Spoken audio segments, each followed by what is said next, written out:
When you subscribe to WROK on YouTube, you never miss a meeting. All right. Good evening, everyone. It is my pleasure to call to order the Royal Oak City Commission meeting for November 22nd, 2021 to order. We are going to begin with an invocation by Reverend Gabrielle Baker.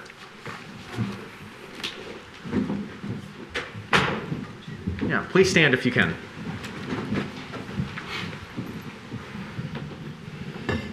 Good evening. We invite you all to take the prayer posture that is most comfortable for you this evening. Dearest Father, our Savior, and my God, we pause to the name above every name, over all the earth, all the creations, with sensitivity to all of our faith journeys. We are your unique creations, and tonight we vow to serve you in our works and our worship. As we begin this meeting, we ask that you will give us guidance. At the close of our daily tasks, we thank you for protecting us from the world which tries to swallow us. As we lay down tonight after this meeting, we want to rest knowing that you love us. So we thank you for providing the skill and knowledge needed for us to face the challenges we see each day.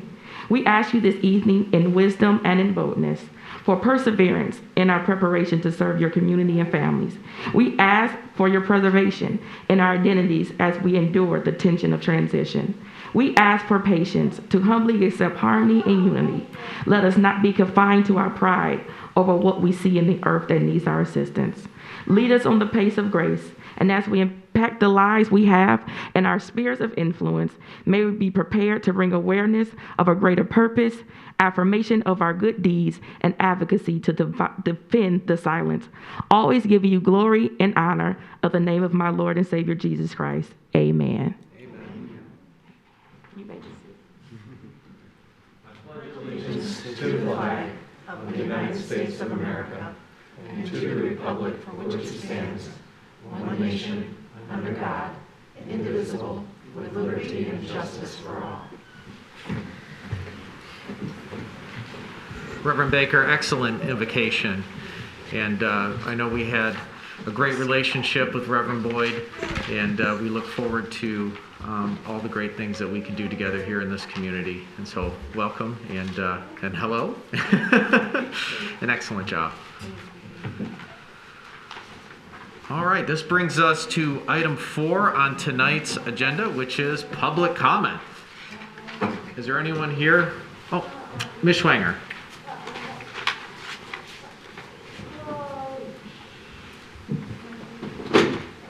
Hi, I'm Carol Schwanger. For those of you who don't know me, I am the executive assistant in the city manager's office and to the mayor. And it's my great pleasure this evening to be here to invite you to the celebration that's taken 100 years to come to fruition. This is going to be the Winter Wonderland and Centennial Celebration on December 2nd and 3rd. And in the vision that we have all had that has now come to be, the entire Civic Center will be brought into the future with the past in mind to celebrate the past into our next 100 years of the future. We're really pleased to be able to have the court be a part of it with the tree and the tree lighting ceremony.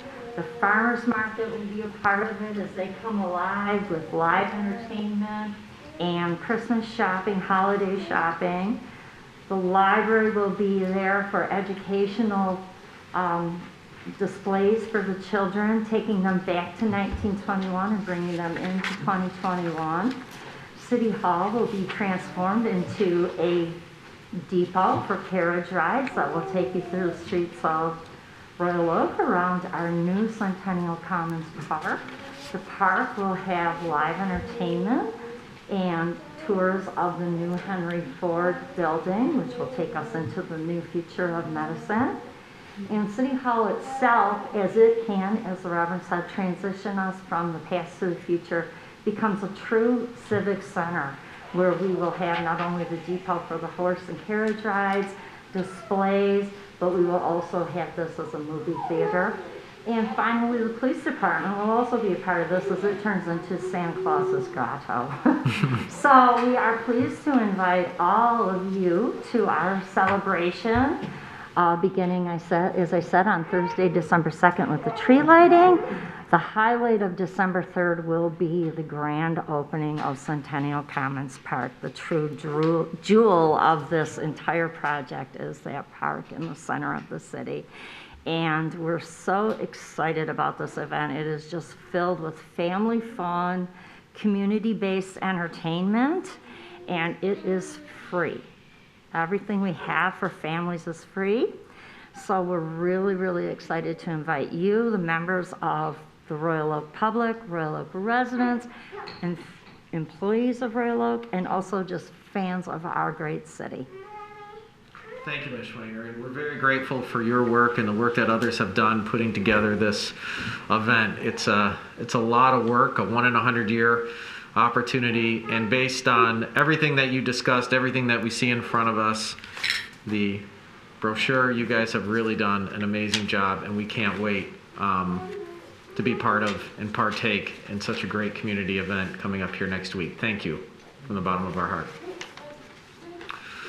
All right. So typically I read and I neglected to do that, the City Commission rules on public comment. I'll do an abbreviated version tonight since we are already in closed session for a little longer. Just wait till you're recognized by me, the mayor. Come up to the podium. We have a timer up here, 3 minutes. And, please know the city wants to hear from you. And if you ever feel shy to come to public comment, you can always email us, talk to us at the grocery store, or even find us in the street sometimes and let us know what's on your mind. So with that, who's first? Ms. Wagner.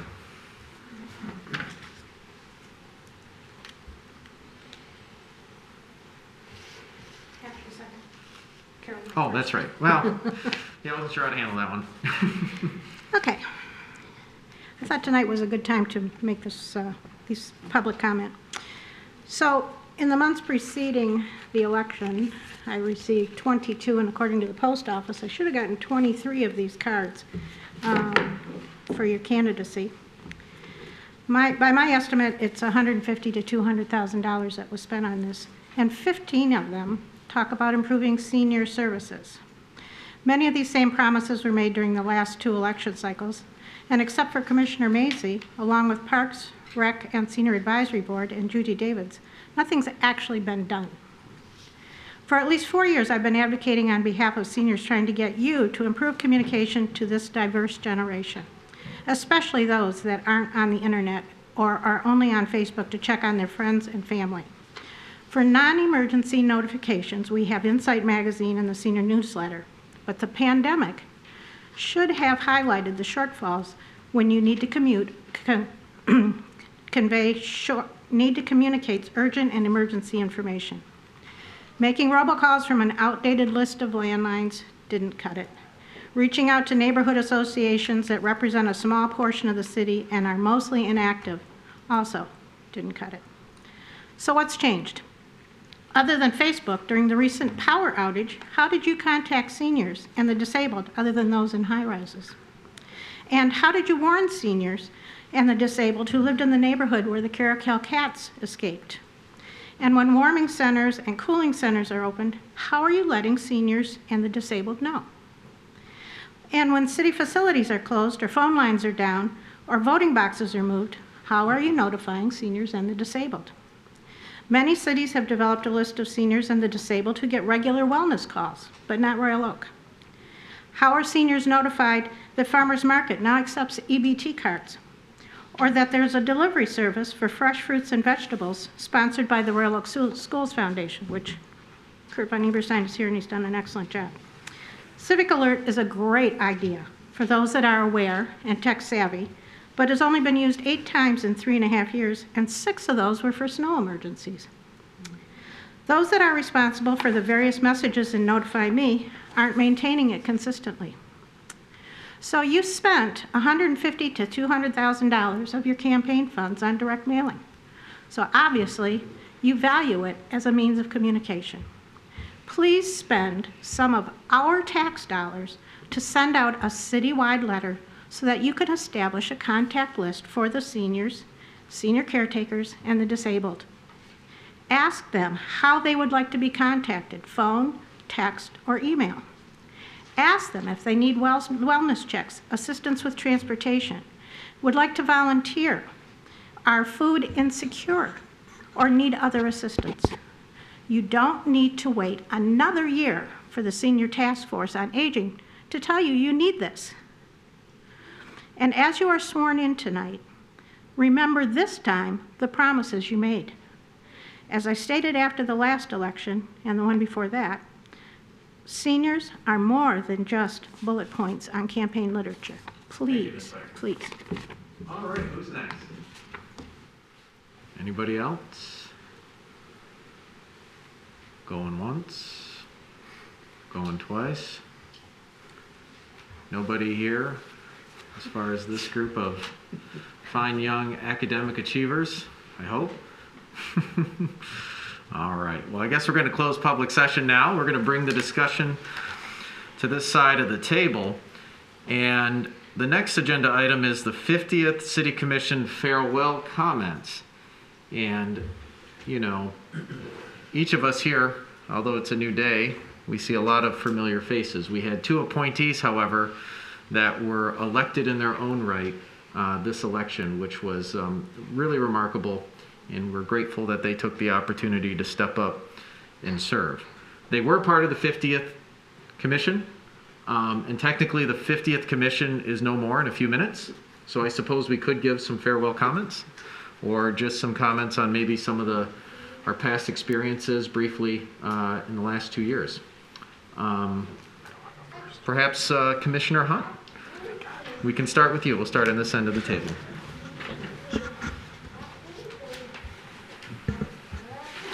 So I've been on this commission for a little less than a year now. And, you know, I was grateful when I was appointed by this body. And in the year that I've been here, we've done there's been a lot going on, but we've done some incredible things. You know, we've gotten the Normandy Oaks opened. In a couple weeks, Centennial Commons is going to open.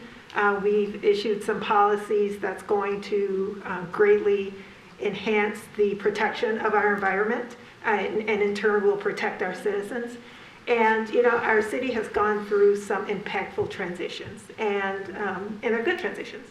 And I'm grateful that the citizens of Royal Oak have decided to allow us to continue with the progress that we're making. I was humbled when you all appointed me. I am honored that the citizens of Royal Oak decided to keep us together to continue this.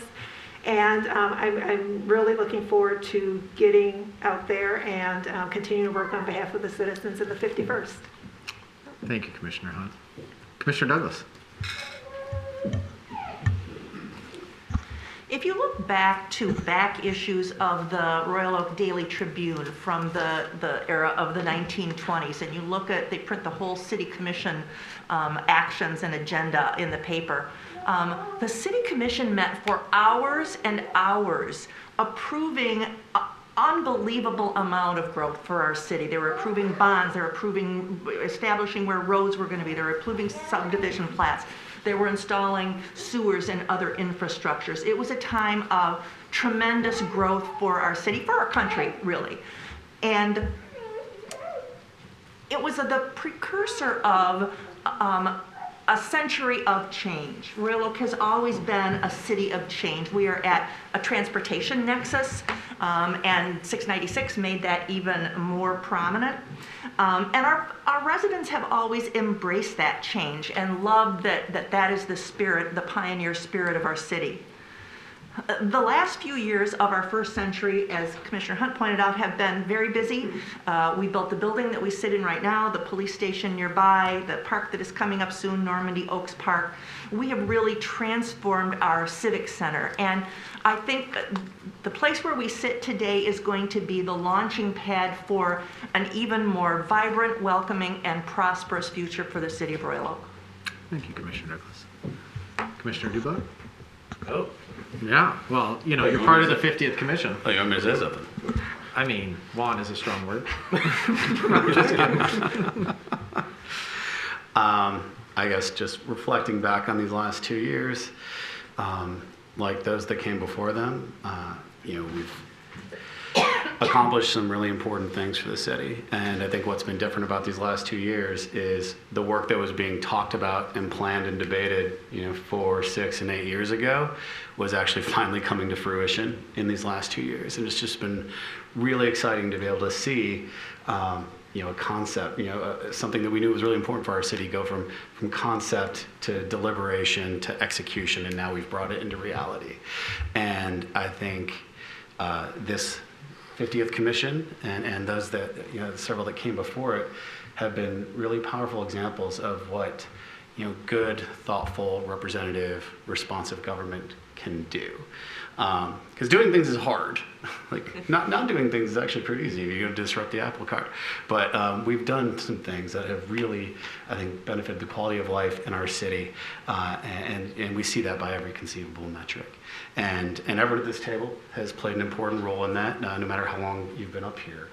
And I'm proud to serve with all of you, and I'm incredibly proud by the overwhelming support those of you that were on the ballot received from the community this year in the face of kind of an onslaught of negativity from a verbal few.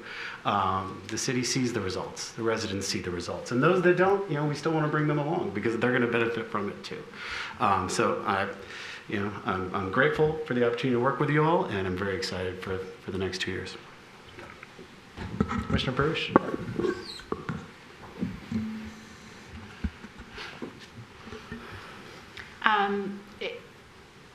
It's hard for me to kind of encapsulate how gratified I am that all of you are back sitting at the table. But I think to put it into perspective a little bit, I'm going to remind people of how long I've been around and doing this kind of stuff. I was first elected in 1979 to the City Commission, long before some of you were even born, let alone, voting. But that was a transition time, a significant transition time in the history of Royal Oak as well, for a lot of the same reasons that we've been dealing with our kinds of issues the last couple of years.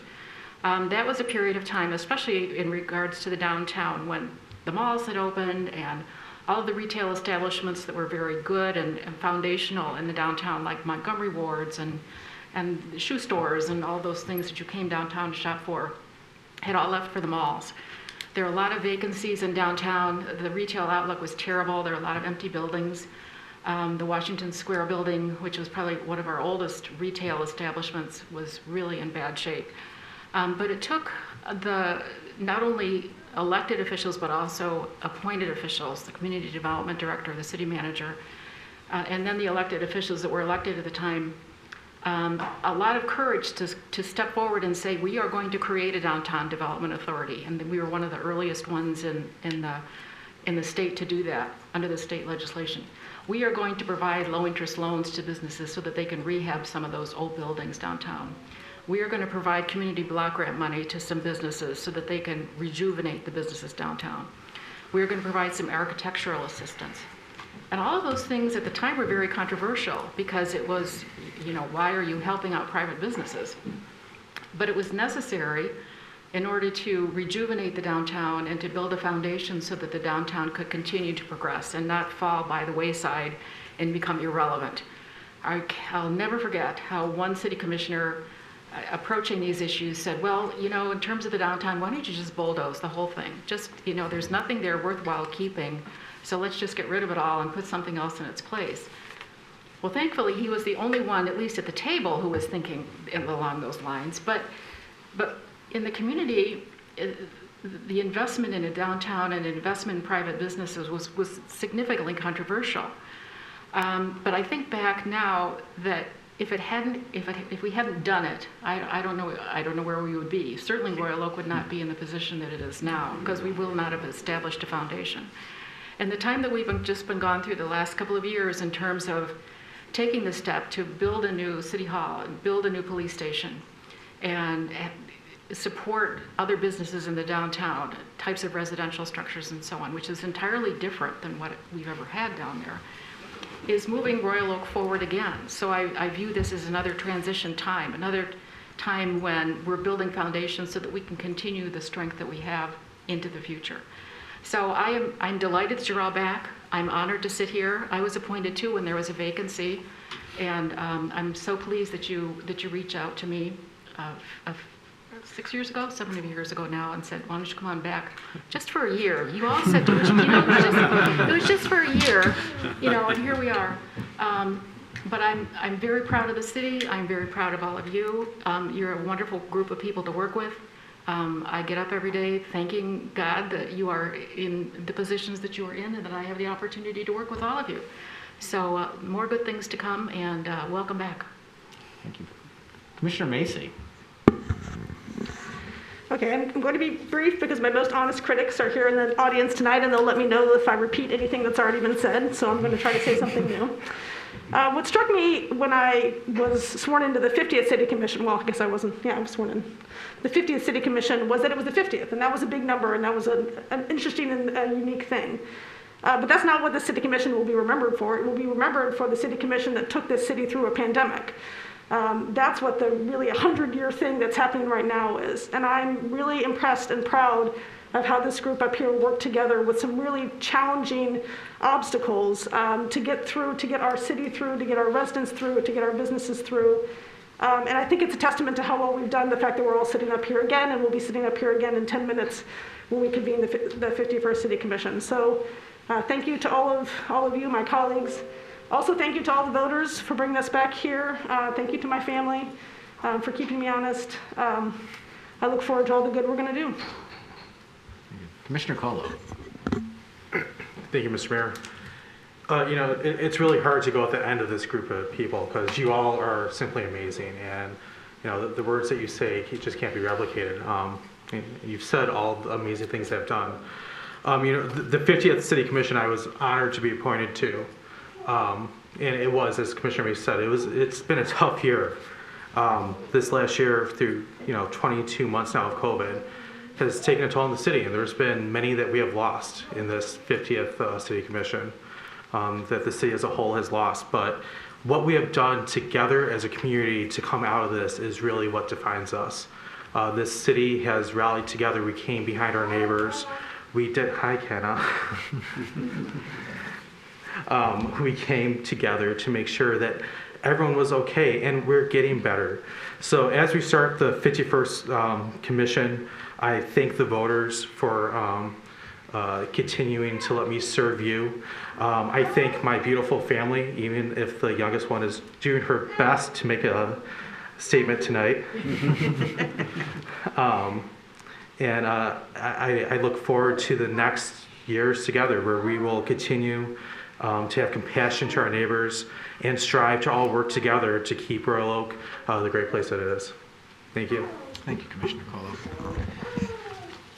And I guess I'll just have a few concluding comments here for the 50th City Commission, a historic commission, the commission of our 100-year anniversary here in Royal Oak, an historic event, and we continue to make history. As we heard from Commissioner Perush, as we heard from Commissioner Douglas, our city has always been in transition. It's always been in change. I'm humbled by the fact that my friends, family, neighbors, voters I don't even know would put me back in office now for, I think now we're going over a decade. Every time it's special, it means something, and I'm just overwhelmed and appreciative and grateful that I get to serve the city that I love, and I get to serve with these fine people up here who in their own right are remarkable human beings with integrity, with resumes beyond belief, and are always here with the right intentions and thoughtful discussion that help make our city the great city it is right now. Commissioner Hunt said she was humbled by the fact that we would appoint her to the City Commission when a vacancy came open, and I'm chuckling in my brain because I am humbled that she would entertain the idea to serve with us. She hit the ground running here in Royal Oak. She's been a longtime resident, but she's aware of the issues. She has the professional, academic, intellectual background to do the job, but at her core, she's done a remarkable thing, bringing her, and I'll just say it, her level of integrity is unmatched. And to have someone like that in today's political divisive times, everything you turn on the news, you just see, everywhere you look, everything's in chaos. And to have people like Commissioner Hunt serving up here at this table is not only historic, I feel humbled, I feel grateful that I get to serve with each and every one of you. And I could go down and give compliments to everybody, but then we'd be here all night. But I just had to mention that point because when she said that, I kind of chuckled and thought, oh, wow, how funny the conversation went on the other side of the table when we were looking for appointments. Like it's been said, there's been a lot of change. And with change, we see it all around us. We see the world changing. We see the climate changing. We can embrace change. We can reject change, or we can harness it. And certainly we've harnessed change in this community. I always use the example, the storm is coming, but we've come together as citizens, as this volunteer body here, to tighten our sails, to navigate the ship, to go through the rough waters, and come out on the other end stronger and better, and at a place that we're all happier at. And so it's been a great privilege over the last decade serving my community. And I'm just so grateful that I get to serve with each one of you. And I want to say thank you to my family, who all of them are here tonight. Yep, I can count them. All right, there they are. And for those folks that don't know, yeah, we get paid $20 or $40 a meeting. Usually I have to buy pizza or beer because I get paid twice. I feel like I do twice the amount of work. Just kidding. Which is not the case, but there's a lot of things that we miss in our personal time. We miss soccer games. We miss dance recitals. We miss homework sessions. We miss bedtimes.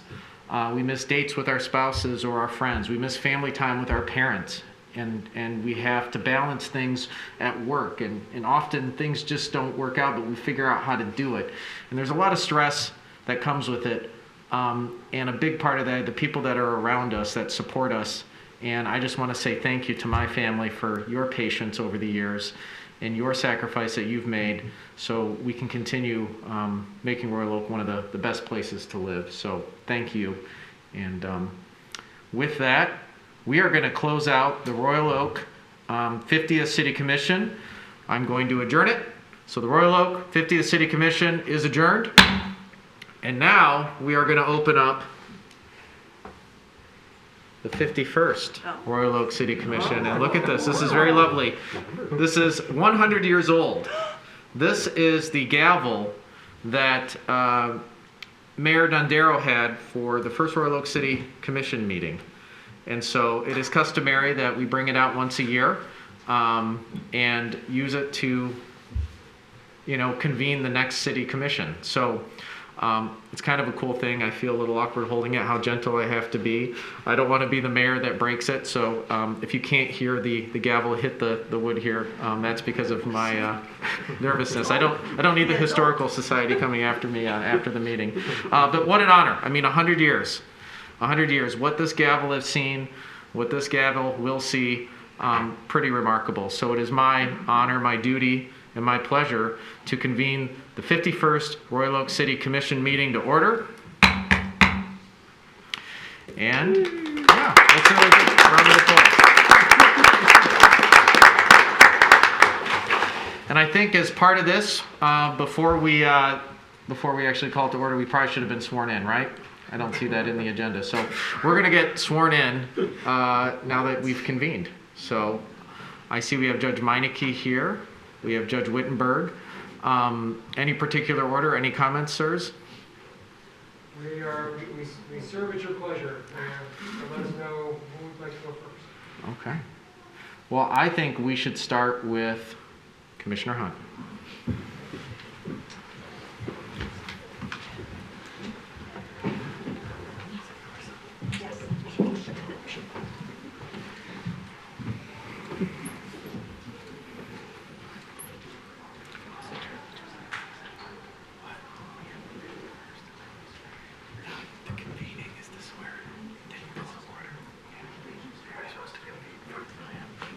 Because it doesn't exist yet.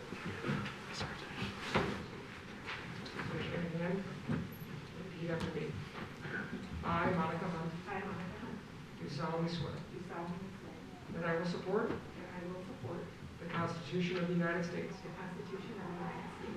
and the Constitution of the State of Michigan, and I will faithfully perform the duties of the office of City Commissioner to the best of my ability. Congratulations.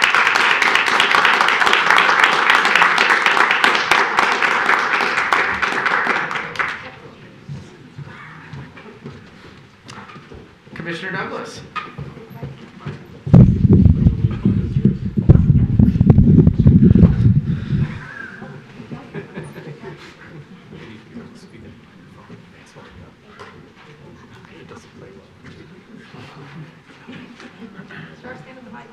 Try to do it without my glasses. Sure, stand in the mic. Share the microphone. Oh. There we go.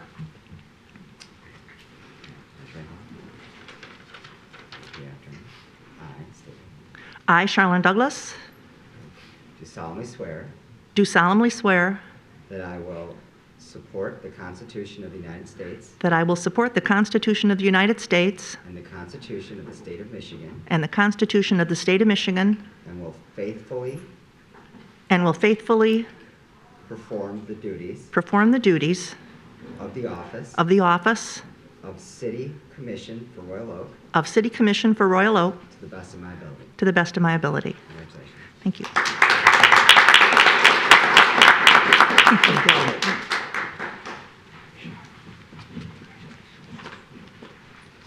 All right, I guess we'll go in order.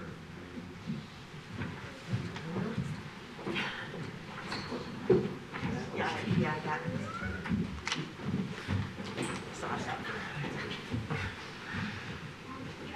All right, who's got the biggest muscles in this crew?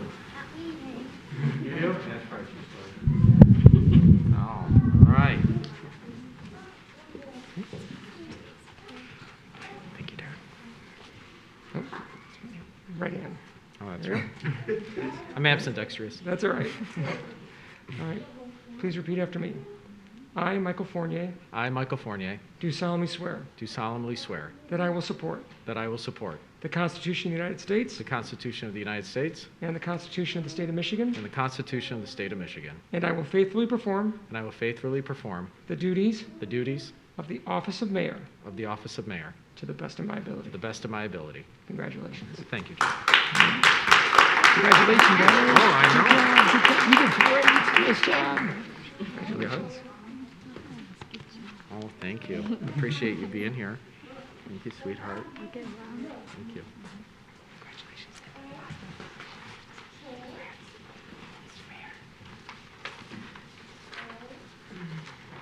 Okay.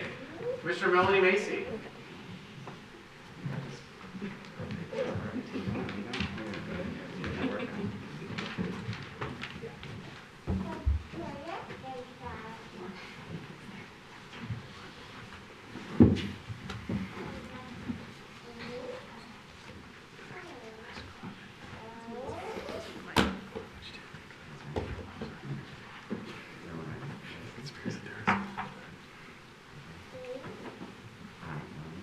I, Melanie Macy, Do solemnly swear do solemnly swear that I will support the Constitution of the United States that I will support the Constitution of the United States and the Constitution of the State of Michigan, and the Constitution of the State of Michigan, and will faithfully perform the duties perform the duties of the office of City of Royal Oak Commission and will the duties of the office of Royal Oak City Commission to the best of my abilities. to the best of my abilities. Congratulations. Thank you.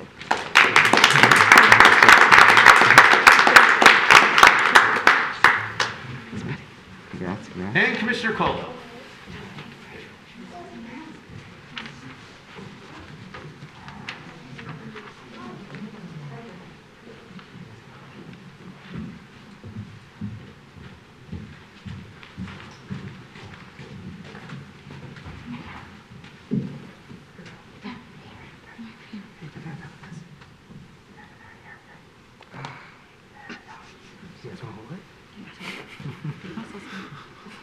There you go, Henry. Henri. All right. Please raise your right hand. Repeat after me.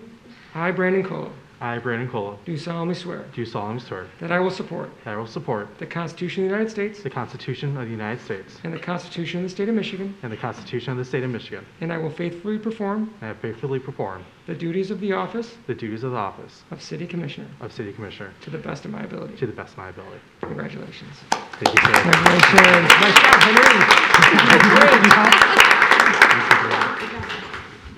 All right. Well, I just have one more thing to ask of the families here, and I know we have city business to do tonight, and we're probably running behind schedule, but I really mean it when I say the families are a big part of who we are.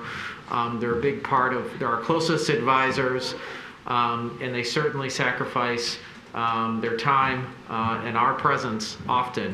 And I'd like, if all the families can come up here and just, can we get a picture with the city commission, city staff, and all the families up here? I think that would be really great to do that. So if you want to come on up, Reverend, as well, that would be great. Judge Wittenberg, Judge Meineke, you're welcome to come up as well. Stand behind me. Yeah. Unless from a judicial point of view, you can't be in photos. I don't know if the protocol is. No. I've already screwed up twice tonight. I'm going for 3, man. I got to get a hat trick. All right? Yeah, come on up here. Come on up.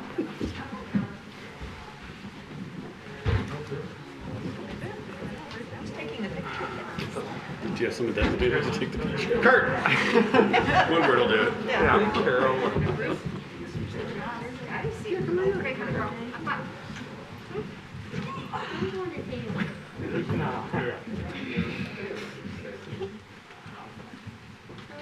Scoot this way a little bit.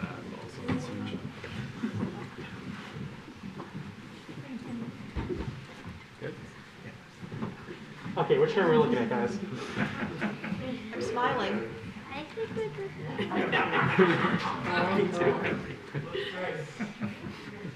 Okay. All right, ready? 1. We might be. Oh, did we already get it? There you go.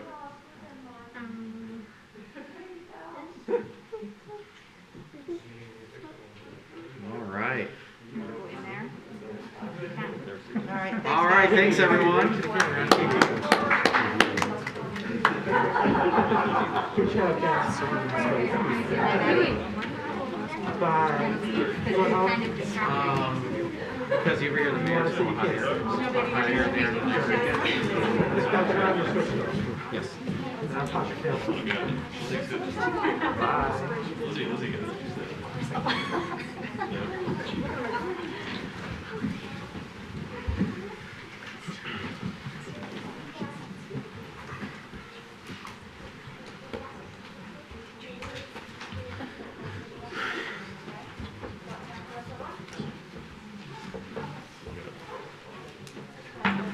We're not going to call that a door. I screwed that up. All right, we'll give a minute for the room to clear. Lots of homework and bedtime and room cleaning and all that fun stuff to do tonight, right? Henry, homework. Did you hear that? Mayor, may I say one Yes, Judge Meineke, please. On behalf of Judge Woodbury, myself, and the entire 44th District Court, we want to congratulate our new 51st City Commission. I always appreciate the opportunity to be invited to events like this, to consecrate this opening of a new session, of a new body. And even though we have a lot of veterans here, there's something about the beginning of something. Even though there are many individuals at this commission that have seen a lot of struggles and challenges and worked through a number of things, at every beginning there's hope. And certainly right now we need a dose of hope and promise. And as this 51st Commission begins, I hope that you use that as motivation through the dark times and the challenges, and just know I have to believe there are brighter days ahead. You obviously have a partner over at the 44th District Court. We are different branches of the government, but with the same goal, and that is so that our citizens have the absolute best when it comes to its government, always looking to find new and innovative ways to serve its electorate. So thank you again for the invitation, and best of luck to this new seated commission. Thank you, Judge Meineke. Thank you, Judge Woodbury.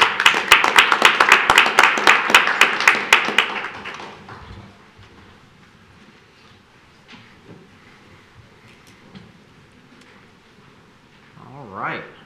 Well, that brings us to the call to order, which I technically took care of unceremoniously before the swearing in. So I think we're still good. I'll look to Mr. Leal. We're good?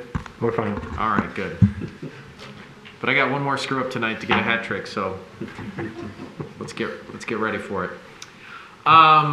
All right, so that brings us to the approval of the agenda. I know there was one request to add an item to the agenda. Does anyone wish to make a motion to approve the agenda with that addition?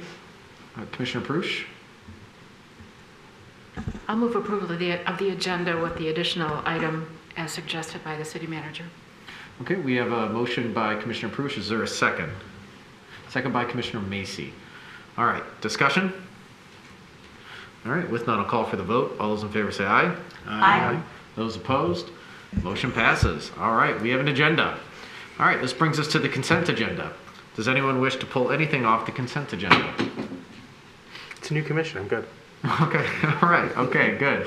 So the consent agenda now consists of City Commission meeting minutes from November 8th, claims November 16th and 19th, approval of purchase orders, approval of appointment to Intergovernmental Cable Communications Authority, and to receive and file the non-action items of September 2021 Revenue and Expenditure Summary Variance Report, October 2021 Investment Report, and the 2021 Fitch Rating City of Royal Oak. Is there a motion to approve the consent agenda as presented? A motion by Commissioner Colo. Is there a second? Second by Commissioner Macy. All right, discussion on the consent agenda. Okay, with none, I'll call for the vote. All those in favor say aye. Aye. Those opposed, motion passes. All right, this brings us down to the approval of Centennial Commons restroom facility. Mr. Brake. Thank you, Mayor. I make some introductory comments and greetings to the City Commission as well. And then I'll turn that over to the Deputy Manager, Todd Fenton. So as we have been discussing the improvements of Centennial Commons, if you recall, during the budget process, we went through different iterations. We looked at the possibility of making reductions based on the construction bids that came in for elements that included the water feature as well as this restroom facility.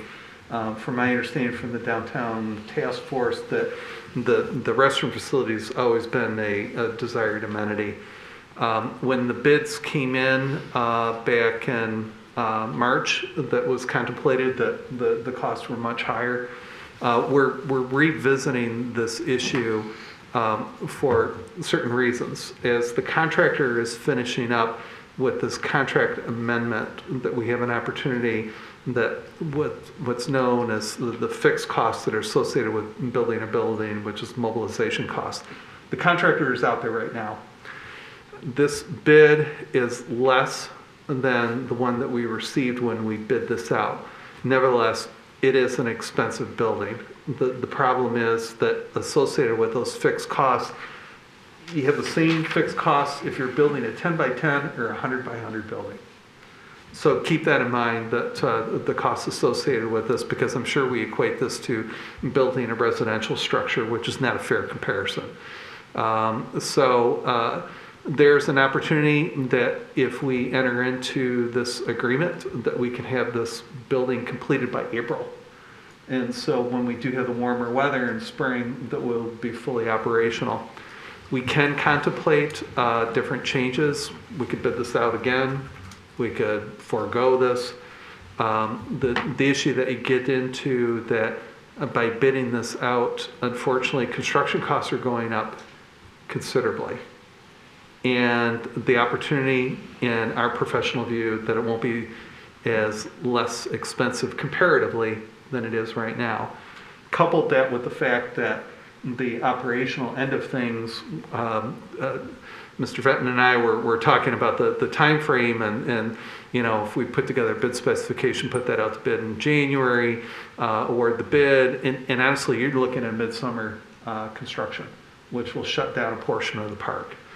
So if it is the desire of the commission to include this building, I think we will come back on another occasion to talk about a much larger restroom facility, but not at this park, but at an nearby location, as we anticipate the marketing wheels are in motion on the different uses of the park, of different festivals and community gathering spaces and things like that.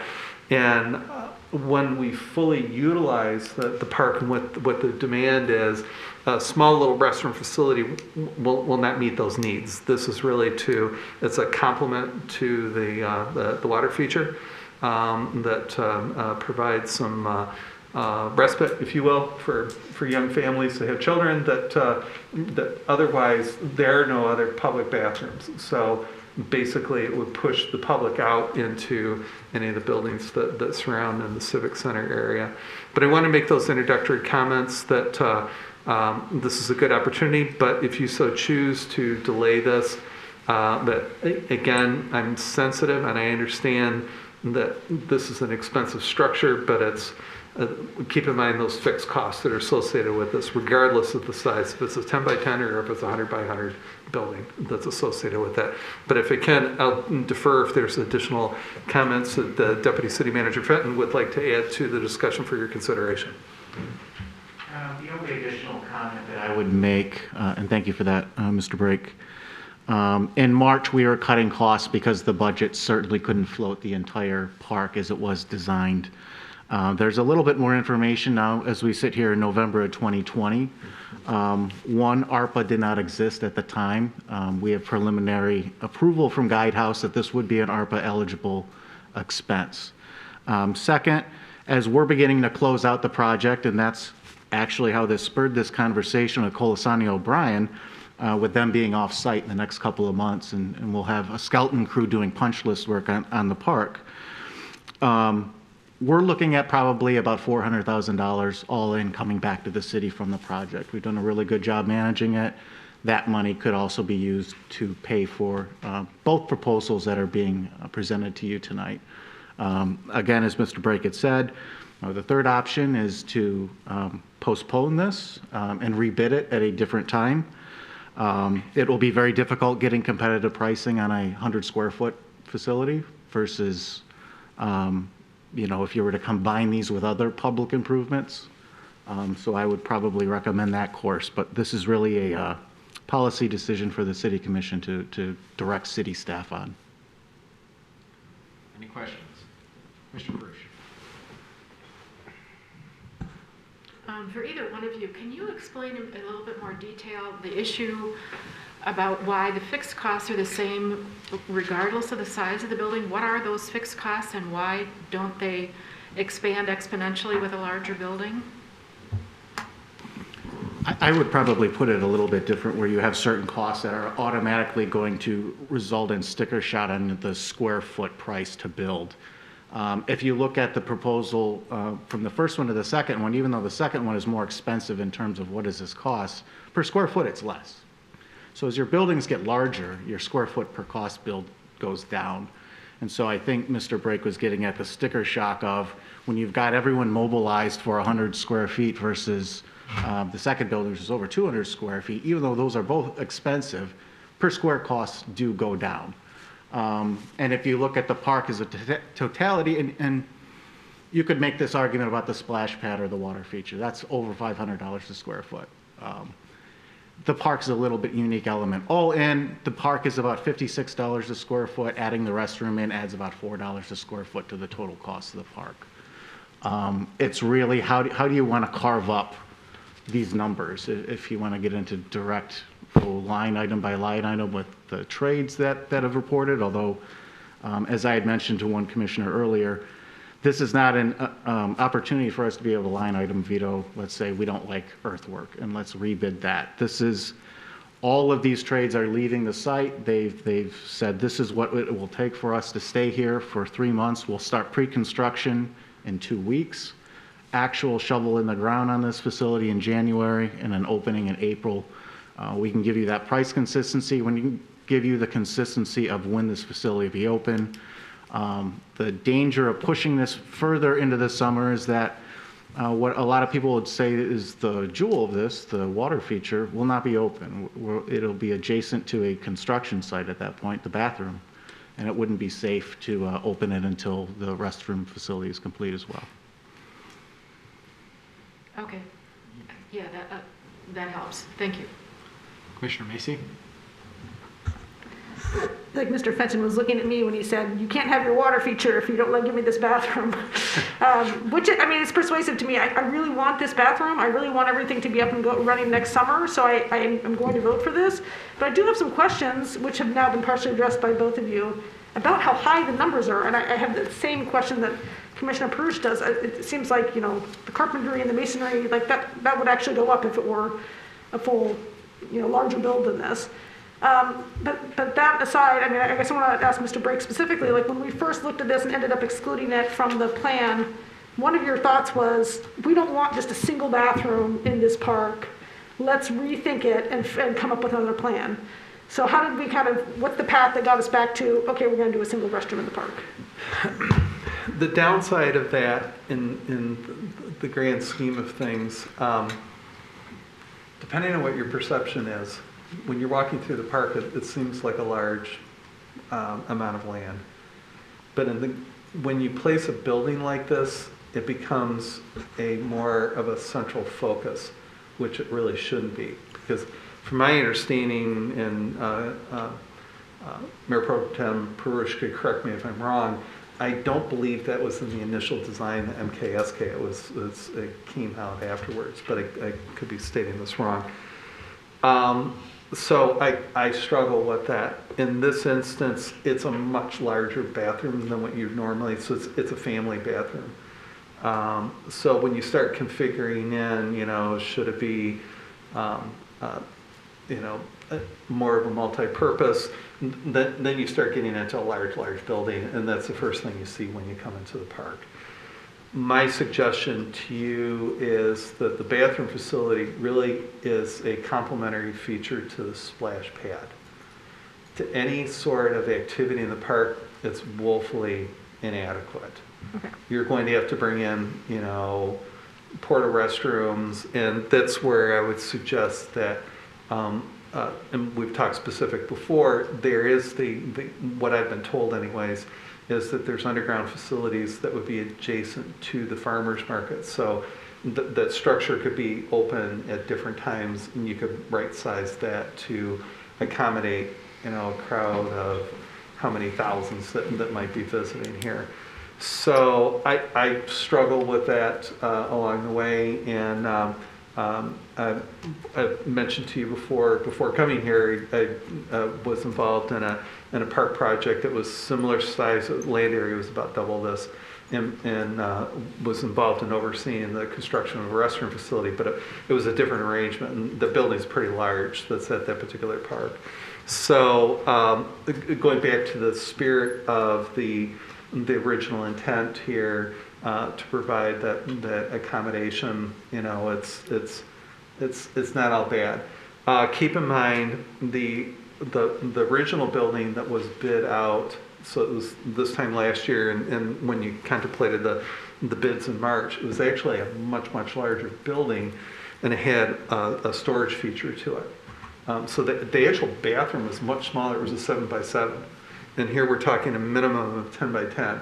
So this is much larger, and it'd be a bathroom only. So we're not talking of any storage that's part of this facility. Again, I'm just thinking of the optics of the park, of, you know, having something that's small and less intrusive, if you will. And so that's the recommendation that's brought forward, you know, for your consideration.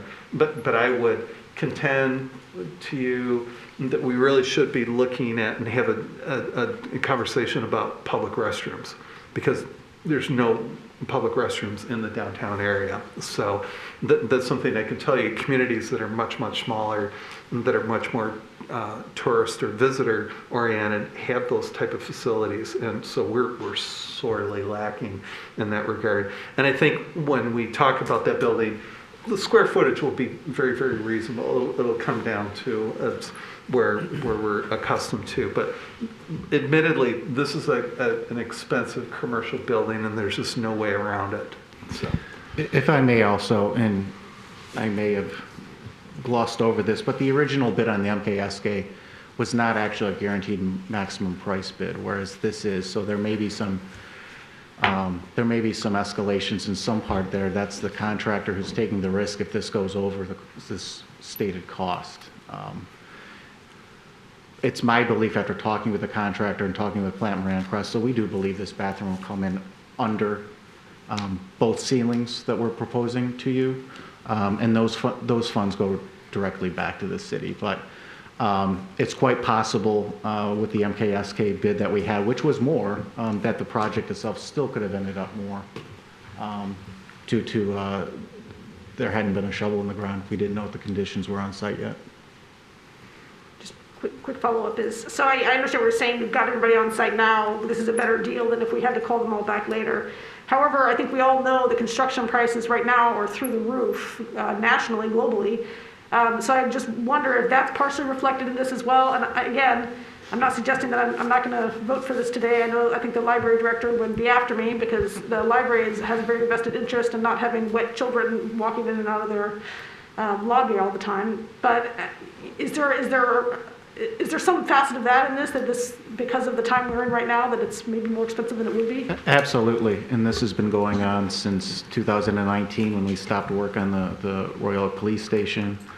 We had certain parts of City Hall. We've been balancing mobilization costs and supply chain costs for the last year and a half, and I do not think that that is going to decrease as we move into 2022. Commissioner Colo? Thank you, Mr. Mayor. So I guess where I am right now is that these are expensive bathrooms, and it hasn't really changed much since we looked at this back in March. And it's not that there aren't funding for it, it's just that it's an expensive bathroom for what you get. I'm also not concerned about if we do push this out. I don't know why we would do construction in the middle of the summer. Why not wait until the fall of next year? I don't think we'd deprive our citizens of the use of the new park for the summer so we can make a restroom. We could easily wait 1 year and do this after the park closes for the year. So I don't think, I'm not necessarily worried about losing a season of the water feature. I don't think that this is the best that we can get. I think that there's a lot of inflated costs, and I think if we ask the contractors to take the pencil to it, it might come down, because as much as we're paying for mobilization, and I know they probably delayed another project, it's cheaper for them to stay on site and to do this job with their markups than it is to go somewhere else. So for the price of a new house, I'm not there yet. Commissioner Dubak? Commissioner Douglas is well ahead. Oh, okay, Commissioner Douglas. Mr. Fenton, in terms of the overall budget of our Civic Center that was funded through bonds, where do we stand in terms of that overall budget? Will this keep us within that budget? It will. There are ways, if we wanted to use ARPA to pad it out, but essentially what we're projecting right now is it would zero out the budget. Okay. And you mentioned ARPA funds. How would you handle that, that financing? What's the mechanism, what's the source of funds, and how do you manage that between the funds that we have set aside for the Civic Center versus the possible ARPA funds? Well, the ARPA funds are in an account. They are sitting there. They're unfortunately not collecting interest. But right now we're working with Guidehouse, and I know Guidehouse has worked with everybody here on the commission and some other stakeholders within the city to determine what the priorities are. This would be an add to that when we're seeking approval from the city commission on how you want to spend those funds. That would be a line item for this bathroom, or even an additional bathroom somewhere else if it was, according to Guidehouse, ARPA eligible. Park improvements, especially those that are designed to prevent against COVID, to provide an area where people can go wash their hands. These are very clearly within the realm of the statute. And we'll have the opportunity at some point to decide which source of funds we use to pay for this. Yes, at this point we're not requesting how we're paying for it. We know that we can pay for it either way. At the time when we're presenting ARPA, and when ARPA is going to have a lot of different correlation with our next budget. So a lot of that information is going to be coming out during budget time as well, in terms of things that were a capital improvement expense that may now be an ARPA eligible expense, which frees up that bucket to use somewhere else. Got it. Okay, thanks. I will just say generally I'm in favor of installing a bathroom here, and I guess when push comes to shove, I'm going to be supportive of the smaller one rather than the larger one. But This park is the jewel of our downtown, and to tell people who have waited this long, you're gonna have to wait another year for a bathroom, I think that doesn't reflect well on us, especially when we have the funds to pay for it. Commissioner Newbuck? Thank you, Mayor. I agree with Commissioner Douglas. I'm definitely far more supportive of the smaller version of this. As the city manager said, this is complementary to the water feature and not meant to really accommodate major events or gatherings in the downtown. I think it's much better for us to spare the green space and the aesthetic and not build a larger structure, the cost aside. But so, we need a bathroom there. I don't want to delay anything. I'm still having a hard time wrapping my head around this. Like a 10 by 10, like the masonry alone, like masonry is $10 to $20 per block. This is like $120 per block. I can't get my head around it. It would be very difficult if we had put this project together in 2018 and went out to bid in March of 2019. I don't think we would have gotten our heads around any of this. That's built into these costs. Okay. So I understand the costs are higher now. And I can tell you, I don't have my general contractor here because there's a COVID outbreak amongst them, and you have people that then shut down, and then you have to find other people coming in. That's all being built into the risk of this being a GMP proposal. Okay. There's a lot of risk out there.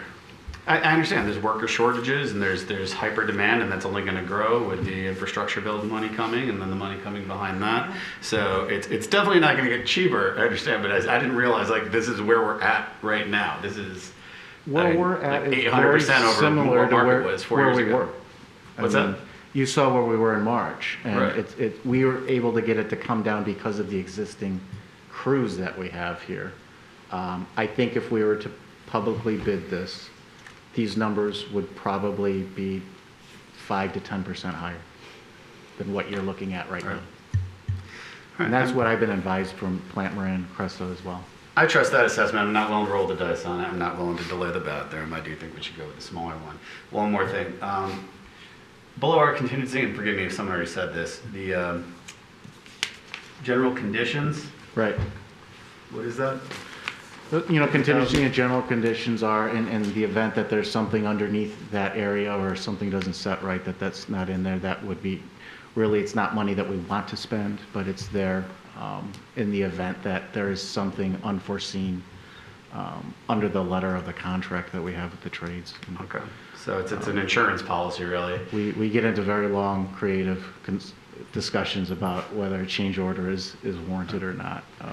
9 times out of 10 they're not, and we push back pretty hard. But there are those times, especially when you're dealing with property that hasn't been disturbed in over 50 years, that you don't know what you don't know.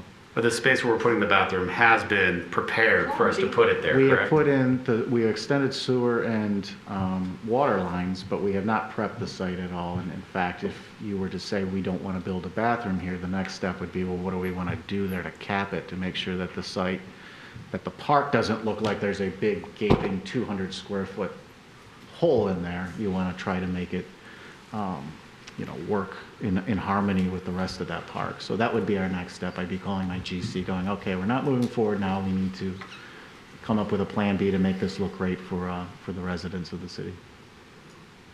Okay. So I understand the cost. I mean, I get it. It's not, it's a situation we're in. I understand the timing and how we don't want to sit on it. But I think my question is, so I look at the design here, the elevations. Who did the design work before I offend anybody? Well, it's a design build, so it's the general contractor has got people doing the actual design. We haven't paid them to do a 12 by 15. That's how close we're cutting it. They provided a schematic design for 10 by 10. It's essentially going to enlarge that one to 12 by 15. Yeah. Because, I think it was Commissioner Douglas said it, this is a gem, right, this park. And we had a chance to tour it. My kids and I walk by it. We go and we take a look. We see Commissioner Perush getting up in the parking garage, taking pictures. And everything is beautiful. Every element in that park is thoughtful. From the placement of the memorial, to the library steps, to the stone we chose to put on the hill, to the trees. And then, I mean, I'll just say it, I could be wrong, but then here's this cinder block, you know, toilet house popped right there, you know, asphalt roof and blocks, and which might be fine in like one of our other, you know, In a state park. you know, like in a state, exactly. And I'm just not, I mean, part of me says I understand, you know, the timing, I understand costs are going up. I mean, what's the latitude on design here? I mean, is there even like cladding, or can we put like, you know, vegetation around it? I mean, my idea when I thought about having a bathroom there was like you wouldn't know there was a bathroom there. You know, unless you were right outside the splash pad and a little sign that says, all right, hey, you know, I bring the don't kids in know here. that we can replicate the Disney experience where it's a restroom that you wouldn't know. It's like built into the side of a mountain. But on the other hand, you know, we're using some higher quality materials. It's burnished block that's finished that'll allow us, should anyone tag it with graffiti, to be able to remove that pretty quickly, pretty easily without it looking like that. You know, aesthetically, it will look better than the other park restroom facilities that we have, but we're not trying to build, you know, a $10,000 toilet lid in there either. So we're trying to be both functional and make it work with the park. And I think I can provide you with colored actual materials that you'll see that this is much more homogeneous with the rest of the park than just looking at the black and white. Yeah, We're all very aware that we don't want, you know, a sore thumb sticking out of this thing that we spent so much time building. Right, because, I mean, everyone says, oh, I'll be honest. Well, no, I'll be direct. You search burnished block bathroom park on the Google, and literally every park looks like something that I would run from, not go to, you know, in a park this beautiful. I mean, it is just, I mean, that's my biggest concern right now, is that, you know, we go through this sort of rush to get a toilet there for convenience for this season, and then we end up with a thing that just looks, you know, frankly, doesn't fit in, looks awful, looks utility, and nothing in that park is utility. Mm-hmm. And so that's the biggest concern I have. But we can flush this out. Commissioner Perush? Oh, come on, of all the topics not to have dad jokes, I mean, come on. Stop stalling. Yeah, she is. Kind of along those same lines in terms of design, Mr. Brake is right that when this design was originally done by MKSK, there was no restroom facility. This was something that was added on later because the public comment suggested strongly that if you're going to have a splash pad, that you ought to have a changing facility, and then why don't you also put a toilet in there so that if you have a toddler that's 3 years old that needs to go to the bathroom, you've got it. But the concept of putting a facility like this in the park, number one, was never there to begin with, and number two, really does not fit with the overall aesthetic in the park at all. I mean, you really, in my sense, in terms of my vision of the design of this, the smaller you can make it but still make it functional, the better, so that it almost disappears. And I agree with the mayor that aesthetically, the building materials that we can afford, even fancier than just cinder blocks, are still going to leave us with a building that's going to be looking like fancy cinder blocks. So my view is that, you know, we're going to have to fall back on landscaping, of softening it, of screening it, and I think that's something that we can take a look at when it's finished, when it's summertime, and we can decide, okay, we think it's okay, but it would be a whole lot better if it was surrounded on all three sides by green stuff. So let's plan on what we can do there. So I'm willing to accept a building of some kind in the park, and I think it's necessary, not only for the public's perception, but also just for our own safety reasons.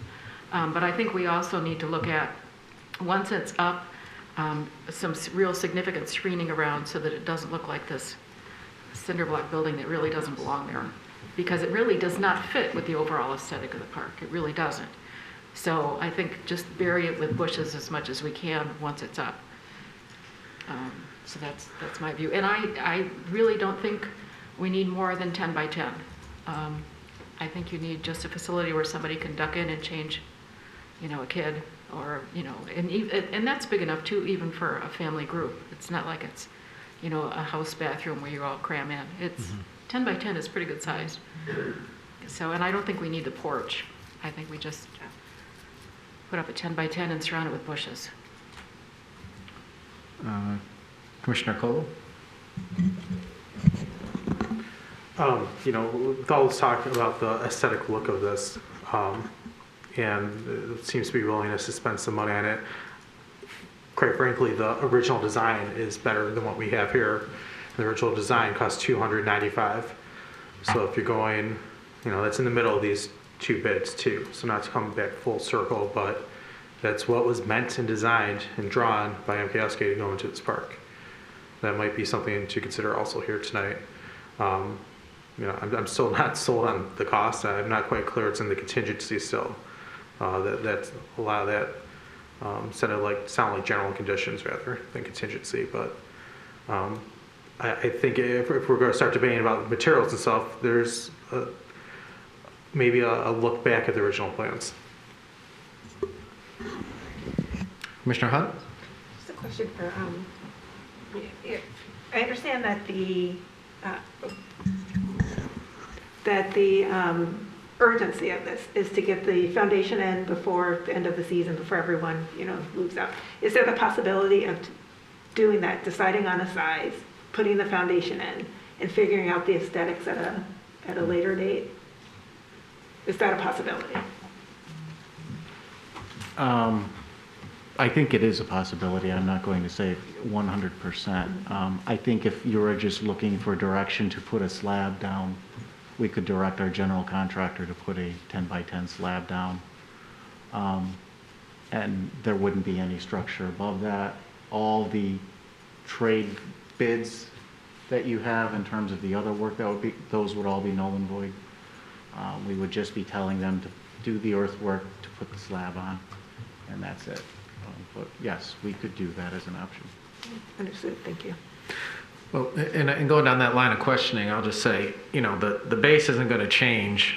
If we go, like, let's say with the 10 by 10, you know, it's not going to change. I mean, that's it. You know what I mean? So, like, the design elements would be, I think to Commissioner Hunt's point, would be like cladding, natural wood, maybe landscaping, maybe climbing hydrangeas on the side. I don't know, something that really, you know, would be like a change order, even like wood cladding or siding or something. You know, I know we're not supposed to be in the design, you know, business up here, but I can't help it. I don't like it. It's a block good question building if you in the want to middle of a redesign gym. it. You got all these diamonds, and then you have some, you got blocks.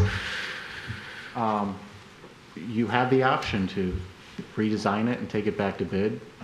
You don't have the option of going back to the MKSK March 2021 bid because those bids are now off. But I mean, when would they, like, if we did the 10 by 10 square and got that started? I mean, it's December. Are they going to start laying brick all winter? They're going to start pre-construction in 2 weeks. They're going to start building it in January and they'd be complete. It's about 3 months. They'd be complete in April. It would be open in April. Okay. Yeah, because I guess they could warm it, put a tent over it. I don't know. I want to hear from my colleagues on the design part of it because I just have this, you know, as I get older, you get that feeling that, like, you know, regret might be coming. And I feel it in this case, but I can't govern based on feelings, so I really want to hear from my colleagues. Commissioner Perush? Well, I think the only problem with taking a step back and doing a redesign is you're buying yourself so much time. And you're effectively, I think, you know, pushing construction out to the extent that you're going to have, by the time you award redesign and award bids, you're going to be shutting down that water feature next summer. And that's I think the last thing we want. So I think given the timing constraints, I think just going with what we've got here and doing a real aggressive landscaping around it is probably the best way to go. Well, it seems like there's a lot of wiggle room in that burnished block price too, according to Commissioner Dubuck. Probably get some high-end stuff. Commissioner Dubuck? Yeah, I mean, I'm concerned about the design, but I think we can get creative with how we want to camouflage it with landscaping, but also, I mean, if there's a plain wall there, is there an opening for us to, commission a mural there or something and bring some art into the park? Yeah. If we have basically a blank canvas on the side of this, bare side of this building that we haven't really invested any decorative block or engineering into, it's a blank canvas. It's a great idea. Oh. I mean, even live art, you could have like cool flowers and stuff and everything on it. Commissioner Prush? The Commission for the Arts is going to, now that we are ramping back up to actually do activities this year, is looking for more opportunities for public engagement and things where people can create public art. And we're starting to work on those. So that's an excellent suggestion that, that this is, you've got, 3 or 4 blank walls here that would be, I think, an ideal opportunity for someone that's creative to take a stab at, or maybe 3 different people at dealing with it and making it look less like a restroom and more like a public art. Yeah, because I don't know the fundamentals change. If you're putting a bath in there, it's going to be 10 by 10. The building material is going to be block. Right. Yeah, whether you do asphalt or, a metal roof on top or something like that. I don't know if those are things that, we can explore that fundamentally change the project, if we decide to make a few tweaks. Or down the road, you throw it on and it's a few $1,000. You have DPS do it or something, I don't know. Or a skilled, someone that specializes in it to come out and do it. I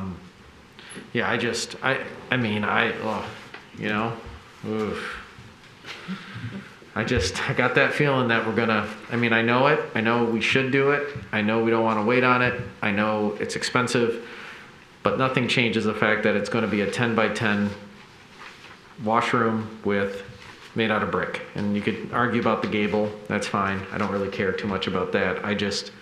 If it's hideous, I feel assured from this commission here that we can go back and enlist the help of the community, i.e. the Arts Commission for the Arts, or landscaping ideas, or whatever it may be, to literally hide this thing if we have to.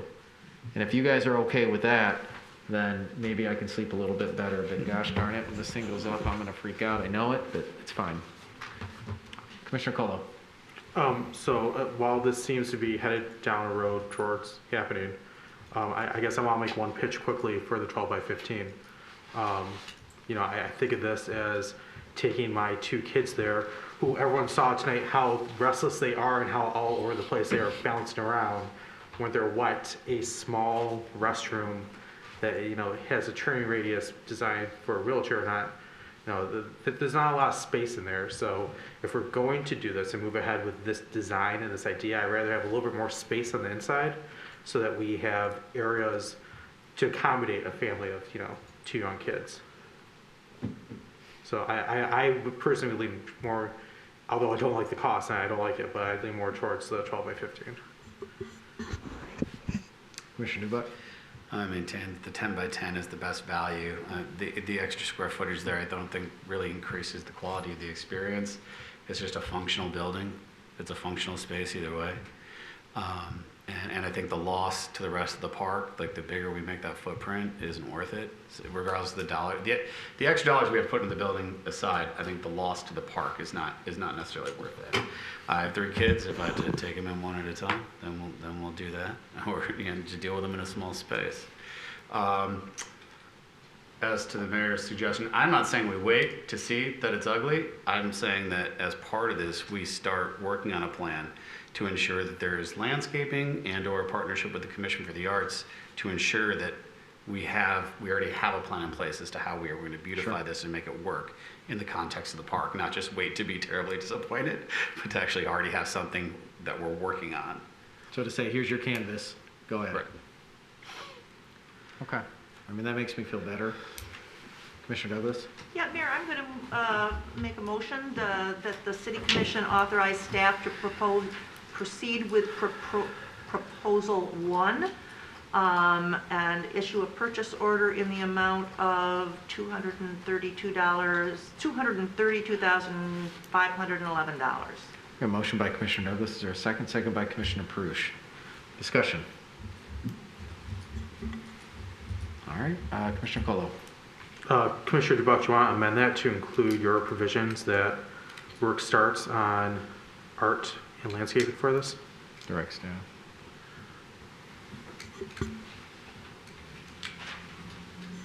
Are you asking me to make the amendment? I'm asking, is that something, that seemed to be your. Well, do you want to opinion. make the amendment and see if he supports it? Sure. So moved. Okay, the way I understood the amendment is to also, in this motion, direct staff to engage the Commission for the Arts and look at landscaping options to make this a hidden or, at best, a piece of art that, people, sounds weird saying gravitating towards it. That would be weird to gravitate towards a toilet, but sometimes you have to.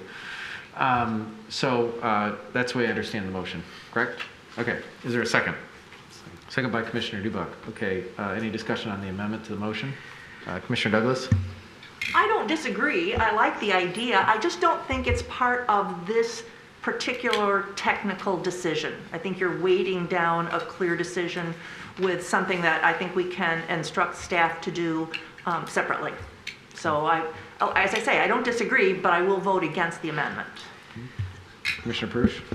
I don't think we need the amendment either, because Susan Barkman, who's the administrator who works with the Commission for the Arts, and I'm the city commissioner on the Commission for the Arts, we're both nodding at each other, going, this is going to be on the next agenda on December 14th or whenever it is, whether you tell us to put it on the agenda or not, we're going to bring it there. So, we're going to be rolling with this whether you direct us to or not. So I don't think we need this amendment, at least not in terms of the art aspect of it.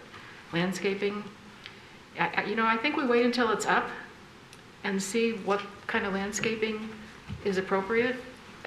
Landscaping is easy to buy and stick in place once we know what we want, but I have trouble visualizing what might work there until it's actually constructed.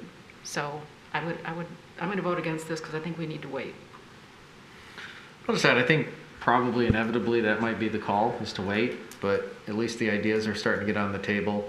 I also think it sends a message to the community too that the Commission considered and is considering and actively considering, the aesthetics of it, because when that thing goes up in April, before any landscaping or any art goes on it, you're going to have some people saying, what?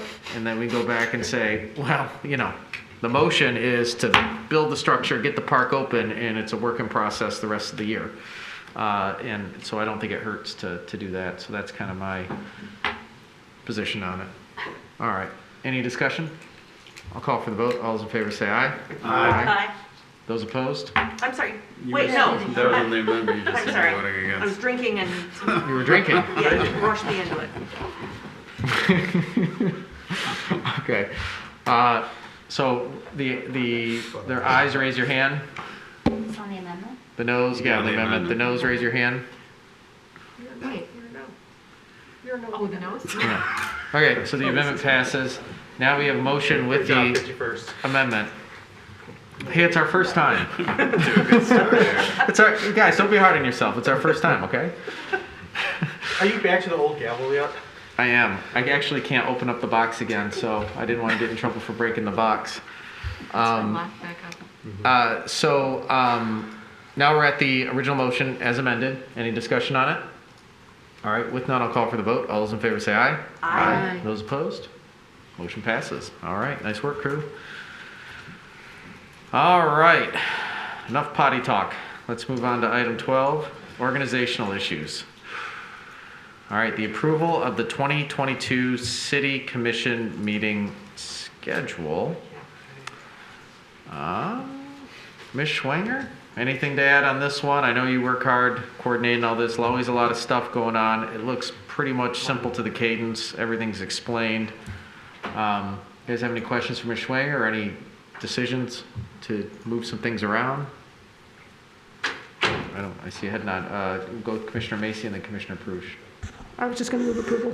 Okay, we have a motion by Commissioner Macy. Is there a second? Second by Commissioner Prush. All right, any discussion on the schedule? All right, with none, I'll call for the vote. All those in favor say aye. Aye. Those opposed, motion passes. All right. Commissioner DuBuck. Are we on D? haven't announced it yet, but if we can get there as quickly as I can get my screen up. All right, adoptions of rules and procedures. You want Commissioner DuBois? Oh, thank you, Mayor. Yeah, I assume the city attorney wants to discuss, some of these recommendations and suggestions, but I do think it's a little premature for this body to really deliberate on this. We do have a rules committee that we establish every year that should address this and bring us their recommendations after kicking some of these ideas around with the city attorney. So my recommendation is not even to delve into this tonight, but to refer the city attorney's letter to the rules committee, and I will move to do that. Okay, we have a motion by Commissioner Dubak, and we have a second by Commissioner Prush. Yep. All right, discussion. Yeah, I don't mind the idea. I think it's good. I think it's probably just a good double check channel. Fundamentally, not a lot in there. I can say I take exception to, but it's good to talk about it. The question though is, and I know we have a motion on the table, but then what rules are we going to play by? So. I think what we could do is maybe after this, there's a motion to carry over the rules from the 50th Commission into this one, and that might be the best way to go about it. Okay, any discussion on this motion we have on the table? Commissioner Dubak? Sure. I just want to make sure, Mr. Leal, I didn't mean to steal your thunder on this issue, so if you did have anything you want to raise this evening. No, I just, I brought these forward as based on what I've observed over the last 5 months that I've been here and my experience in another community. They had more rules that pertain to code of conduct, but not just for the public, but also staff and the commissioners. This might be something for y'all to discuss further, or at least the governance subcommittee to discuss further to see if they would recommend something like that for this body. It's becoming, based on a lot of the current political climate, some of these rules might be very beneficial for the commission to have going forward. Thanks, and I appreciate that. And I didn't mean to be like shutting it down this evening. I just want to go through the proper channel, let the rules committee get their hands around it before we move on it here. Yeah, I mean, just in that, the folks that the rules are never made for 99% of the residents, right? The rules are always made for, to ensure that, the small minority of folks that want to wreak havoc, can't hijack our meetings and things like that. And that's why we've said for the last 100 years we've had rules, and that's why, because you just can't manage by chaos. We have our rules. We have public comment rules that we go by every other week. So I think that it is important. I think it's important that we also, just given the nature of ensuring that we have a fair, just, and productive meeting, that we send it back to rules and committee and have them take a look at it and affirm or make some tweaks if necessary and bring it back up here. So, all right, I'll call for the vote. All those in favor say aye. Aye. Those opposed? All right, motion passes. All right, Mr. Colo. Thank you, Mr. Mayor. I move that we approve option 1 in the packet on this item, which is the journal will be kept in English, the Robert's Rules of Orders will be the rules, and the other procedures adopted by the 50th Commission will continue to remain, which is what we just discussed at the last motion, right? The motion is to carry forward the rules of the 50th Commission. Well, Yeah, we have a motion by Commissioner Colo on the table that is to carry over the rules from the 50th City Commission, and in addition, you listed those things, and maybe I'll look at Mr. Leal. I mean, there are a handful of items we need to do, right? The journal needs to be kept, Robert's Rules, and then our procedures, and then the language about conflict between Robert's Rules goes back to our procedures that we adopted, as laid out in our packet. So just all the rules. Yes. Yes, what he's referring to was the rules of procedure that this body adopted on November 11, 2019, which provides for the 3 items that Commissioner Cole just... I just wasn't sure if we were adding anything new in there. No, we should vote option 2 last time. Okay. Thank you for making that simple motion a little bit more complicated, Mr. Commissioner Colo. Getting us to think. 4 years of this guy. All right. We have a motion by Commissioner Colo. Is there a second? Second by Commissioner Macy. All right. Discussion on the motion to basically carry over what we did last 50th Commission. All right, with none, I'll call for the vote. All those in favor say aye. Aye. Those opposed, motion passes. All right. the appointment of Mayor Pro Tem. And as we know, the Royal Oak City Charter, Chapter 3, Section 7 requires the selection of a Mayor Pro Tem be made at their first regular meeting. The Mayor Pro Tem, in the absence or disability of the mayor, shall exercise all the duties and possess all the powers of mayor. Commissioner Colo. Thank you, Mr. Mayor. For the last several years, Commissioner Perush has done an amazing job as Mayor Pro Tem, filling in for you at ribbon cuttings and kissing babies when needed, and doing official duties as running meetings from time to time. Commissioner Perush had years of service as Mayor Perush, served the city well, and she's done an amazing job in that capacity. Typically, this body selected a high vote getter from the previous election as a Mayor Pro Tem, and I'm sitting next to the high vote getter from both the 2017 and the 2020 election. Commissioner Macy is extremely dedicated to this community, to this body, and I'm happy to nominate her tonight to be Mayor Pro Tem by way of motion. Okay, we have a motion by Commissioner Colo. Is there a I'll second. second by Commissioner Douglas? All right, discussion. No discussion? Should I say something? Yeah, Commissioner Macy, please. Thank you, Commissioner Colo. I'm honored and humbled to be nominated. I'll do my best. I don't know if I have all the dad jokes lined up, but if I know that the mayor is going to be absent, I will work hard to make sure that I have them at the ready. Wonderful. Well, I'm glad that you accepted the nomination because that would influence how I would vote. And just to Commissioner Perush, we had a chat, and she has been an amazing mayor, far better mayor than me in the past, and a far better Mayor Pro Tem. And she brings so much to this commission, and I can tell you just when I've had issues that have required me to be out of country or issues that have required me to be with my family, Commissioner Perush has always stepped up, and even in things that don't pertain to city business, she's been a close friend, a close advisor, and a person we can always trust for wisdom, and somebody that really has been essential and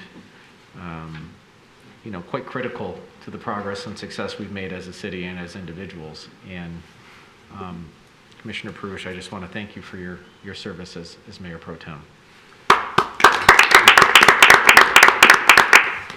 Well, thank you very much. It's been an honor. It's something that I did once or twice before a long time ago.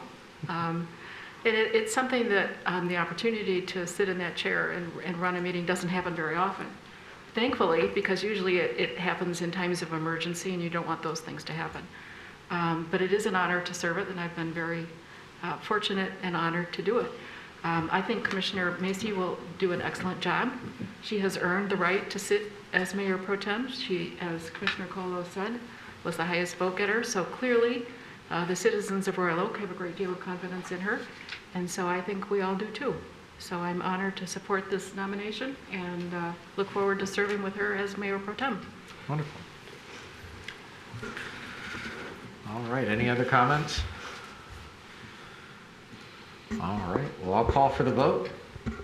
All those in favor, say aye. Aye. Those opposed? Motion passes. Congratulations, Commissioner Macy. You're going to make an excellent Mayor Pro Tem. We'll have to teach you how to use those scissors. Commissioner Perush might be able to give you a little bit of a tutorial in it. She's much better than I am. I always claim that the scissors when we do grand openings are left-handed, so that's why I can never cut it. And now we can't travel on the same plane together, I guess. So we're going to have to talk to our families if we're ever traveling or sharing the same car, for security reasons. I don't sit next to her anymore. But congratulations, you're going to do an amazing job. You're a great representation of this city, and I look forward to seeing how you grow in the role and represent this community even more than you do now, and it will all be positive, so thank you. All right, so that gives us to the approval. We go from that to approval of performance bond. Commissioner Perush? I'll move approval of this resolution. Yeah, motion by Commissioner Perush. Is there a second? Second by Commissioner Dubak. All right, any discussion? All right, with none, I'll call for the vote. All those in favor say aye. Aye. Those opposed? All right, motion passes. Thank you, Commissioner Perush, for... Yeah, we don't need to discuss that. We don't need to discuss that one. All right, this gets us now to item 13, which is the confirmation of mayoral appointments to the Planning Commission, Brownfield Redevelopment Authority, and Library Board. Did I miss? Wait a minute. Yeah, okay. Commissioner Macy. I'll move approval. Yeah, motion by Commissioner Macy. Is there a second? Second by Commissioner Colo. Discussion. All right, with none, Commissioner Colo. I mean, I just want to thank all these individuals for agreeing to serve and be dedicated. And as we talked about earlier, miss dinners with families and everything. So thank you for continuing. A lot of them are continuing to serve. 2 new members of the Library Board, which also means the departure of President Stacy Woodward, who has served on the Library Board for 12 years. So also congratulations to Stacy, and thank her for those countless hours that she's put into it. Anybody else? Yeah, I'd just like to thank Chairperson Woodward. I mean, she's been, as much as I tried to convince her that she was indisposable and that we would need to continue to have her services on the library board, she understood and believed it was time to pass the torch on, which is, you know, the sign of a true leader. So she'll be missed. But her leadership will be there for a long time, and how she helped to manage the board. And it's sad to see her to go, but we got some strong candidates on the library board, and it will do very, very well. All right. Any other discussion? All right. With none, I'll call for the vote. All those in favor say aye. Aye. Those opposed? Motion passes. All right. There it is, item 14. I was on my previous agenda, for whatever reason, it had popped off, and so if you want to go out of your browser and go back in, there's the last agenda item. Little weird glitch there, which are your assignments.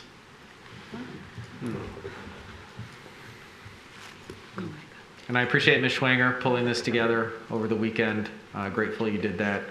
Wanted some time to think about it and see if there was any folks that took exception. I think for the most part, other than a couple folks, 2 or 3 folks interested in the EAB, everybody pretty much, I think, got what they wanted. I didn't hear back with too much unhappiness, and so I figured then that should be good enough. If there's any discussion or any horse trading that wants to take place here, we can certainly do it. But the only one I'm unsure of is Commissioner Perush on the animal shelter, if she's okay with that. Commissioner Perush? You know, since our discussion, I do have a potential conflict, not with city activities, but other activities, which I think I can work around. If there's anyone else who's super interested in being on the Animal Shelter Committee, I would be happy to let that one go. But if that doesn't happen, I think I can work out the conflict somehow. I may not make it to every single meeting, but I think it's workable. We'll go Commissioner Hunt. And I apologize, I don't have that information in front of me, but do you know when they meet, the Animal Shelter Committee? Yes. I didn't hear you. When the I'm shelter sorry, meet. I'm not on. I don't have that information in front of me, but can you tell me when that committee meets? Yes. I believe it's the 3rd Thursday of the month. Yeah, it's the 3rd Thursday of the month. Yes. 7 p.m. 3rd Thursday. I'm happy to take that committee for you. Okay. Are you sure? Yes. Okay. I love animals, so. You, I think, have a pet anyway that we do not. So you might be a little closer to it in terms of those kinds of issues. Sure. But that would be fine. That would help a great deal. Thank you. You're welcome. Commissioner Douglas? Yes, Mayor, while I value my service on the Board of Trustees of the Royal Oak Civic Foundation, there's really no statutory establishment for a role of a city commissioner on that board. The board itself, as it was self-nominating its founding trustees, elected me, but it doesn't come out of the power of the city commission. Right. So on that one, we should probably, you're still on it. Right. So in terms of time and input and what you bring back to this commission, to the community, that's all fundamentally doesn't change, except for the process of which you're enrolled in that role is from the committee, it's from the board itself. Right. The way that this would happen, the city commission is the sole member of the foundation. Yeah. And on an annual basis or on a regular basis, the foundation will present a slate of trustees for city commission approval. But that has been done. That was done, I can't remember when, but I have been voted in as part of the other trustees. So that's how I might come back to you as a candidate for continuing to serve on that board. Okay. So the appointment would be void for this particular case for that, which is fine. So, and I would say similarly, I've served on the Royal Oak Youth Assistance Board now for 7 or 8 years. And again, the city commission does not officially appoint anyone to that board, but they value having a commissioner on the board because of the funding that comes from the city. But in my position there is ex officio. Okay. So then what I understand, I have 2 changes. One, we'll just strike Civic Foundation from this. I think that should be fine. And then we will move Animal Shelter from Commissioner Perush to Commissioner Hunt. Any other changes? Everybody else content? Not looking for a happy, just content. I set the bar low. All right, I don't see any uncontent people or non-content people. All right, so if somebody wants to make a motion with those 2 changes, we have a motion by Commissioner Cole, second by Commissioner Douglas. All right, discussion? All right, with none, I'll call for the vote. All those in favor say aye. Aye. Those opposed? Motion passes. All right. Now this brings us to item 15, which was added to the... Oh, yes, Commissioner. There were 2 other resolutions presented in that letter. One was for the dissolution of the Bicycle Committee, and one is for the dissolution of the Downtown Park Task Force, which you recommended. The bicycle and pedestrian, we found had not met since 2017, and upon doing some research with City Clerk Palace, we found it had been formed for a specific purpose for the traffic committee and was a subcommittee of the traffic committee. It has long since served and completed its goal, and if the city commission wished to restart it, it might want to take a tack of restarting it with a fresh goal and fresh appointees. Sure. And maybe you would not want it to be a subcommittee of the traffic committee, therefore staff recommended dissolution of it. Both the city engineer, who does oversee the traffic committee, and the city clerk's office.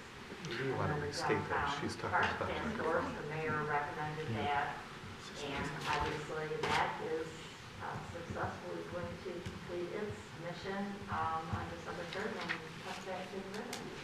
So those are 2 other resolutions for your consideration.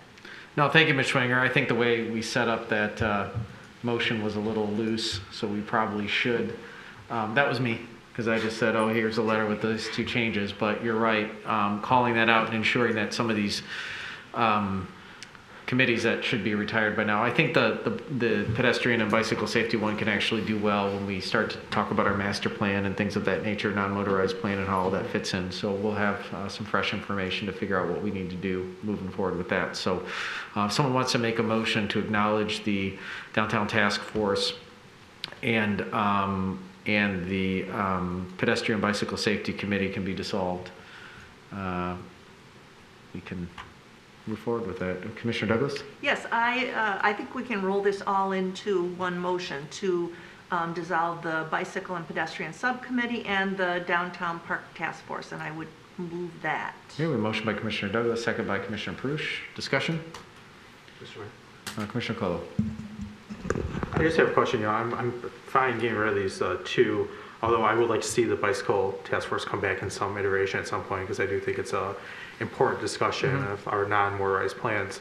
I guess another question I have is we do have a lot of boards and committees, and it might be time to take a look at our boards and committees and their functions and how they serve the cities, how they can better serve the city. So I guess this question is for Mr. Brake. I know that's been ongoing from staff. Do you have any update on that? So that's part of our, if you recall, in the goals and objectives, and I want to say that we're like midway through it at this point. It's pretty time consuming, so it's because of the number of them and to, you know, interview staff or members. So it's, and it may be a little less than half, but but yes, we're actively working on that. But and I think there's an update that we'll be giving after the first of the year, sometime around February. But you know, it may take like 3 years to complete this. Just forewarn you, just based on the staff capacity and the number of groups that we have. So. Okay. Thank you, Mr. Brick. Anybody else? All right, motion on the table. All right, call for the vote. All those in favor say aye. Aye. Aye. Those opposed? Motion passes. All right. Now that brings us to item 15. Thank you, Ms. Schwanger, for that point. We should have not played so loose with the language in the letter, because those were kind of 2 points that were different, maybe, than the appointments themselves. All right, so item 15, there was a request to have a discussion on moving forward with some action in closed session. Commissioner Macy? Approval allowing the city manager break to take the action as discussed in closed session. Okay. We have a motion by Commissioner Macy. Is there a second? Second by Commissioner Perush. Discussion? All right, with none, I'll call for the vote. All those in favor say aye. Aye. Those opposed, motion passes. All right, that brings us to the end of our agenda tonight. Notwithstanding anything for the betterment of our fine community, I'll entertain a motion to adjourn. So moved. A motion by Commissioner Dubuck. Is there a second? Second by Commissioner Douglas. Discussion on this adjournment? All right, with none, I'll call for the vote. All those in favor say aye. Aye. Those opposed? All right, the motion passes. We're adjourned.